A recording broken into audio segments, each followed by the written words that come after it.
kahit yung bago ng session. Opo, and your reaction, sir, nag-announce na po ng presidential bid si VP Sara? Buo po ang aking suporta sa kanyang desisyon, no, na tumakbo. Ang akin lang naman dito is makabalik na po sa normal pamumuhay ng bawat Pilipino.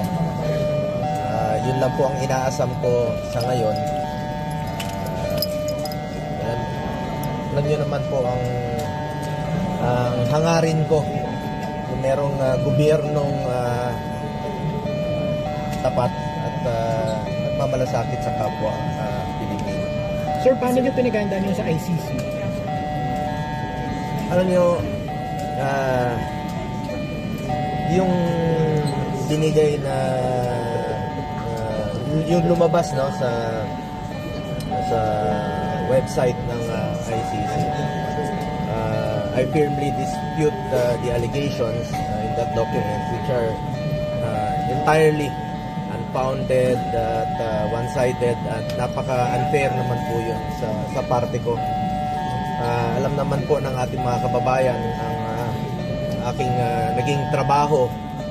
Parati kong tinatandaan ang aking trabaho ay naayon sa batas ng tao at naayon sa batas ng laws.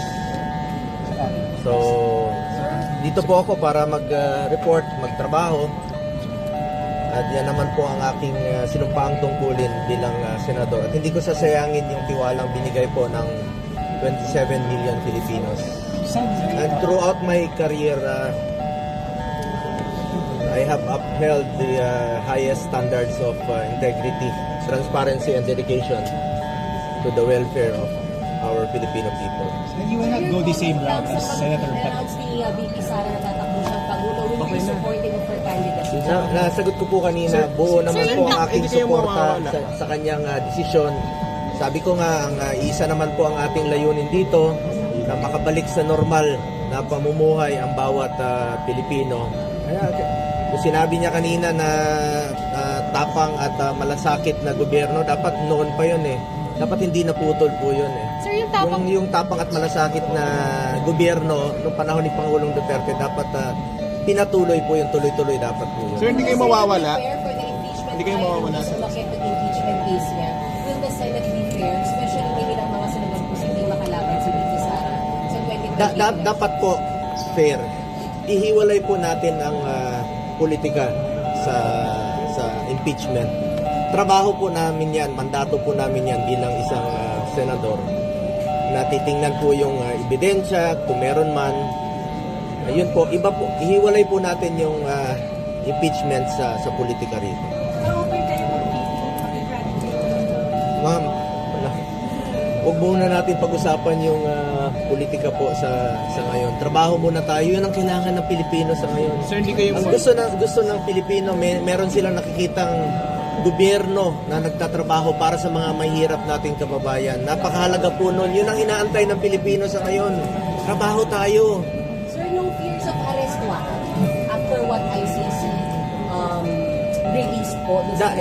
Importante rito, dapat fair po. Dumaan sa tamang proseso. Hindi naman po ako takot dahil wala naman po akong kasalanan. Kaya po ako naririto ngayon dahil wala po akong kasalanan. Hindi kayo Iba po ang aking trabaho. At si Pangulong Duterte naman po, ginawa lang niya lahat noon.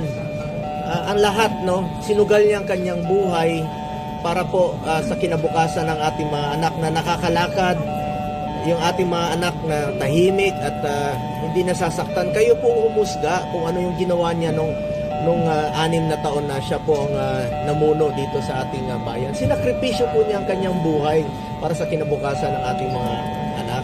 Yun po ang kanyang ginawa. Sir, hindi kayo mawawala sa Senate. Hindi po kayo absent or anything. Kaya nga ako nandito eh. Ba't po ako pinapa-absent? Sir, feeling naman no,